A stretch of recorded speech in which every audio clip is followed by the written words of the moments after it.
তাখরিজুল মুসনাদ হাদিস নাম্বার 27611 নম্বর হাদিস।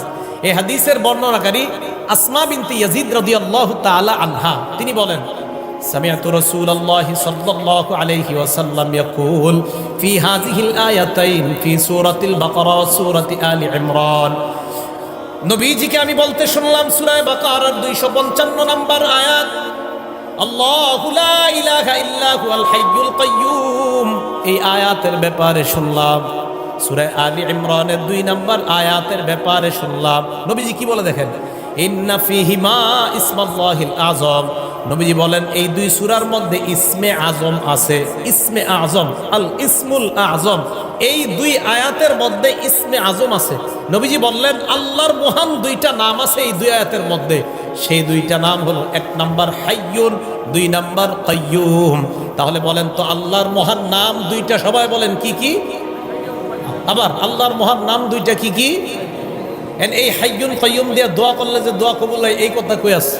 তাখরিজুজ জাদিল মাআদ একটা কিতাব আছে, এই কিতাবের 4 নম্বর খণ্ড 188 নম্বর পৃষ্ঠা। নবীজির সাহাবা আবু উমামা রাদিয়াল্লাহু তাআলা আনহু বলেন, ইসমুল আযম আল্লাযী ইযা দুইয়া বিহি আজাবা। আল্লাহর মহান 2টা নাম হাইয়ুন কাইয়্যুম নিয়ে বান্দা যখন দোয়া করবে সাথে সাথে দোয়া কবুল হয়ে যায়। আবার বলছি, ইসমে আযম 2টা হাইয়ুন কাইয়্যুম দিয়ে যখন বান্দা দোয়া করে তার দোয়া কবুল হয়ে যায়। হাইয়ুন এবং কাইয়্যুম দিয়ে দোয়া করলে দোয়া কবুল করেন কে? আল্লাহ দোয়া কবুল করেন। এবার ওই সাহাবা বলেন, তোমরা হাইয়ুন কাইয়্যুমকে 3টা সূরার মধ্যে তালাশ করবা। 1 নাম্বার সূরা বাকারার 255 নম্বর আয়াত, আয়াতুল কুরসিতে তালাশ করবা।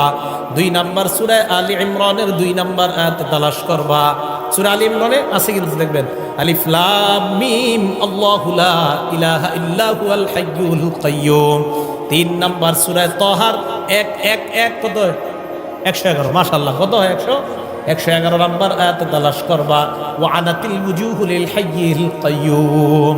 সব মানুষ চিরঞ্জীব চিরস্থায়ী আল্লাহর সামনে মাথা নত করবে। সুবহানাল্লাহ। এই হাইয়ুন কাইয়্যুম 3 আয়াতে তালাশ করো। এই আয়াত দিয়া দোয়া করার সাথে সাথে এই 2টা নাম দিয়ে দোয়া করবা, ইয়াকিন রাখবা, বিশ্বাস রাখবা, আল্লাহ তোমার দোয়া কবুল করবে। তাহলে ভাই কোন 2টা নাম নিয়ে আমরা দোয়া করব? হাইয়ুন কাইয়্যুম। ইনশাআল্লাহ আল্লাহ দোয়া কবুল করবে। এবার পরের আয়াত, আমরা দ্বিতীয় অংশে যাই। লা তাখুযুহু সিনাতুন ওয়ালা নাওম। তন্দ্রা, ঝিমুনি ভাব আল্লাহকে স্পর্শ করে না। ওয়ালা নাওম, নিদ্রা, ঘুম আল্লাহকে স্পর্শ করে না।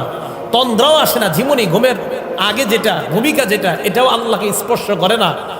একদম চূড়ান্ত ঘুমিয়ে যাওয়া, এটাও আল্লাহকে স্পর্শ করে না। মানুষ একটু ভাবেন আমার রব কত বড় মহান, সামান্য মুহূর্তের জন্য তাকে জীবনে স্পর্শ করে না, তো এই রবকে রব মানবো না তো কাকে মানবো? সামান্য সময় তার কোনো তন্দ্রা আসে না, নিদ্রা আসে না। রব তো তিনিই হয়, ইলাহ তো তিনিই হয়। লা তাখুযুহু সিনা, তাকে তন্দ্রা স্পর্শ করে না। ওয়ালা নাওম, নিদ্রা স্পর্শ করে না। ইবনে মাজাহ কিতাবের নাম, হাদিসের কিতাব, 196 নম্বর হাদিসে আল্লাহ রাসূল বলেন, ক্বালা রাসূলুল্লাহ সাল্লাল্লাহু আলাইহি ওয়াসাল্লাম, আল্লাহ নবী বলেন, ইন্নাল্লাহা লা ইয়ানাম, নিশ্চয়ই আল্লাহ ঘুমান না। ওয়ালা ইয়ামবাগি লাহু আইয়ানাম, তার জন্য ঘুমানোর শোভাও পায় না। নবীজি বলেন আল্লাহ ঘুমান না, আল্লাহর জন্য ঘুমানো শোভা পায় না। আল্লাহ যদি ঘুমায় আসমান জমিনের নিয়ম শৃঙ্খলা সব শেষ, কোনো নিয়ম থাকবে না। আল্লাহ যদি ঘুমায়, তো নবীজি বলেন নিশ্চয় আল্লাহ ঘুমান না। আল্লাহর ঘুম এটা আল্লাহর শানের খেলাফ, আল্লাহ ঘুমাতে পারে না। নবীজি বলেন আল্লাহ ঘুমান না, ঘুমানো আল্লাহর ক্ষেত্রে যায় না, এটা আল্লাহর শান না। আল্লাহ সব সময় জাগ্রত, আল্লাহ চিরস্থায়ী। এই জন্য আসমান জমিন ওই অবস্থা আছে যে অবস্থা আল্লাহ রাখতে চায়। ভাই কথাগুলো সবার বুঝে আসছে? লাহু মা ফিস সামাওয়াতি ওয়া মা ফিল আরদ, আসমান জমিনের সব কার? সবাই বলেন সব কার? ইমানদাররা কার? বেঈমানরাও কার? যারা আল্লাহ মানে তারা কার? যারা আল্লাহ মানে না তারাও কার? হ্যাঁ, আল্লাহ বলেন দুনিয়ার মধ্যে মানো না, কিয়ামতের ময়দানে সেদিন ঠিকই স্বীকার করবা আমি আল্লাহ আছি, লাভ হবে না। দলিল সূরা মারইয়ামের 93 নম্বর আয়াতে আল্লাহ বলেন, ইন কুল্লু মান ফিস সামাওয়াতি ওয়াল আরদ ইল্লা আতির রহমানি আবদা। আসমান জমিনের যা আছে সবাই কিয়ামতের ময়দানে বান্দা হয়ে নত হয়ে আমি আল্লাহর সামনে উপস্থিত হবে। সুবহানাল্লাহ। এটা জানাই দেন অবিশ্বাসীদেরকে, ভাই তোমরাও আল্লাহর সামনে নত হবা কিয়ামতের মাঠে। তাহলে আসমান জমিনের সব আল্লাহ। আর আল্লাহ বলেন দুনিয়াতে মানো আর না মানো, কিয়ামতের মাঠে কিন্তু সবাই মানবা, তবে সেদিন ইমানদাররাই লাভবান, আর বেঈমান যারা তোমরা লাভবান না, সেদিন আমাকে মানলে লাভ নাই, ঠিকানা জাহান্নাম। লাহু মা ফিস সামাওয়াতি ওয়া মা ফিল আরদ মান যাল্লাযী ইয়াশফাউ ইনদাহু ইল্লা বিইজনিহি। কে আছে এমন যে আল্লাহর কাছে সুপারিশ করতে পারে আল্লাহর অনুমতি ছাড়া? আল্লাহর অনুমতি ছাড়া সুপারিশ করার ক্ষমতা নবীদেরও নাই। কি বললাম?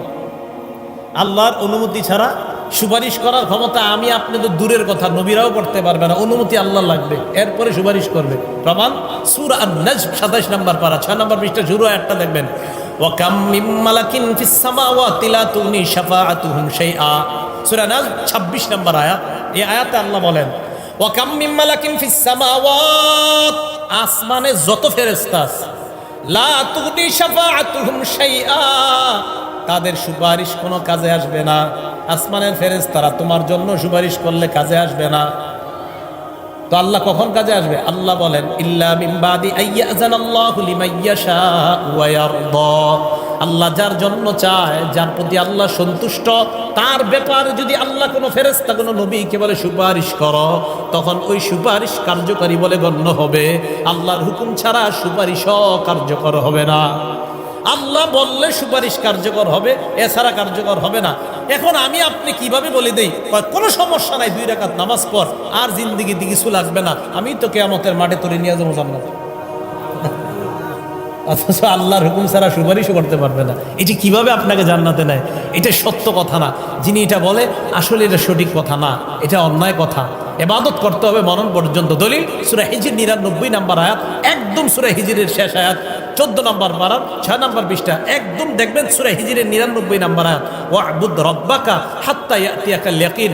এই মরণ আসা পর্যন্ত তুমি তোমার রবের ইবাদত করো। বলেন এই আয়াত কি পীর মুরিদ আলাদা আলাদা না পীর মুরিদ উভয়ের জন্য? তো সবার জন্য। তো কিভাবে এই কথা বলে 2-4 রাকাত পড়ো, বাকিগুলো আমি দায়িত্ব নিই? এটা সঠিক না, এটা অন্যায় কথা। আল্লাহ আমাদেরকে এই জাতীয় অন্যায় কথা থেকে বেঁচে থাকার তৌফিক দান করেন। ইয়ালামু মা বাইনা আইদিহিম, আমার আপনার আগে পরের সব জানে কে? এখন বৃষ্টি আসবে কিনা কে জানে? একটু পরে বৃষ্টি থামবে কিনা কে জানে? আল্লাহ একটু পরে বৃষ্টি কতটুকু দিবে কে জানেন? আগামীকাল আমি আপনি পৃথিবীতে থাকবো কিনা কে জানে? আমার আপনার আগে কি হয়েছে, গোপনে কি হয়েছে, পর্দার আড়ালে কি হয়েছে, সব জানে কে? এটাই বললেন ইয়ালামু মা বাইনা আইদিহিম ওয়া মা খালফাহুম, আমি সব জানি। এই জাতীয় একটা দলিল নেই সূরা তালাকের 12 নম্বর আয়াতে আল্লাহ বলেন আল্লাহুল্লাযী খালাকা সাবআ সামাওয়াত। আপনারা বলবেন 7 আসমান বানাইছে কে? আল্লাহ বলেন আল্লাহুল্লাযী খালাকা সাবআ সামাওয়াত, আল্লাহ তিনি যিনি 7 আসমান বানাইছেন। ওয়া মিনাল আরদি মিসলাহুন্না, 7 জমিন বানাইছেন। ইয়াতানাজ্জালুল আমরু বাইনাহুন্না, হুকুম তাদের মাঝে নাজিল হয়। লিতা'লামু আন্নাল্লাহা আলা কুল্লি শাইইন কাদির, যেন তোমরা জানতে পারো সব জিনিসের উপর ক্ষমতাবান একজনের একমাত্র তিনি কে। এরপরে কি কয় দেখেন, ওয়া আন্নাল্লাহা ক্বাদ আহাতা বিকুল্লি শাইইন ইলমা, যত কিছু আছে সব আল্লাহর জ্ঞানে বেষ্টন করে নেয়। সুবহানাল্লাহ। এখন মন দিয়ে শুনেন, তাহলে সব জানে কে? আমাদের আগে পরের সব কিছু জানে কে? আল্লাহ জানে। দুনিয়াতে কিছু পণ্ডিত বেরোবে, জ্ঞানী বেরোয়ার পর মনে করবে আমি সবচেয়ে বেশি জানি। পরে কি বলে দেখেন, ওয়ালা ইউহিতুনা বিশাইইম মিন ইলমিহি ইল্লা বিমা শা, মানুষ ততটুকু জ্ঞানের মাধ্যমে বেষ্টন করতে পারে আমি আল্লাহ যতটুকু চাই। আমি আল্লাহ সব জানি, বান্দা তুমি ততটুকু জানো যতটুকু আমি জানাই। বাংলাটা মনে রাখবেন, আল্লাহ বলেন আমি সব জানি, তুমি ততটুকু জানো যতটুকু আমি জানাই। বলেন সব জানে কে? আমি কতটুকু জানি যতটুকু আল্লাহ। আবার সব জানে কে? আমি কতটুকু জানি যতটুকু আল্লাহ জানে। বাস, তাহলে অহংকারের কি আছে? কোনো অহংকার নাই। কেন অহংকার করা যাবে না? আমরা বিদ্যা নিয়ে একটা দলিল দেখেন, এরপরে বুঝবেন অহংকার করার যে সুযোগও নাই। মানে অহংকার করার এটা প্রশ্নই আসে না, আমাদের বিদ্যা এত কম। দলিল বুখারী শরীফের 122 নম্বর হাদিস। ঘরে যাদের কোরআন শরীফের বাংলা অনুবাদ আছে আপনারা কাজ করবেন, 15 নম্বর পারার 19 নম্বর পৃষ্ঠার শেষ থেকে লাকাদ লাকিনা মিন সাফারিনা হাদা নাসাবা আতিনা গাদা আনা লাকাদ লাকিনা মিন সাফারিনা হাদা নাসাবা থেকে পড়বেন। এই পরে 15 নম্বর পারার 20 এবং 16 নম্বর পারার শুরু পৃষ্ঠাটা পুরাটা পড়বেন, এত মজা পাইবেন। মজা পাওয়ার পরে আমার জন্য দোয়া করবেন, ঠিক আছে তো? হ্যাঁ, খুব মজা পাবেন। আপনারা পড়েন, যাদের বাংলা অনুবাদটা বললেই দেখবেন কি মজা। তো বুখারী শরীফের 122 নম্বর হাদিসটা অনেক লম্বা, আমি শুধু জ্ঞানের অংশটা আলোচনা করব। মুসা আলাইহিস সালাতু ওয়াস সালামের সাথে সাক্ষাৎ হয়েছে খজিরের। কার? খিজির না, খজির। খজির কি নাম? খজির। হ্যাঁ, বুখারীর বর্ণনা খজির। হ্যাঁ, খজির বুখারীতে আসছে খজির। তো রাসূল আকরাম সাল্লাল্লাহু আলাইহি ওয়াসাল্লাম হাদিসের মাধ্যমে আমাদেরকে জানায়া দেয়, মুসা আলাইহিস সালাতু ওয়াস সালাম, যাই হোক আমরা যতটুকু শুনলাম এতটুকুর উপর যেন আমরা, ঠিক আছে হুজুর এসে গেছে, আল্লাহ পাক রব্বুল আলামিন আমরা যতটুকু জানলাম এতটুকু কথার উপর যেন আমরা আমল করতে পারি, আল্লাহ তৌফিক দান করেন।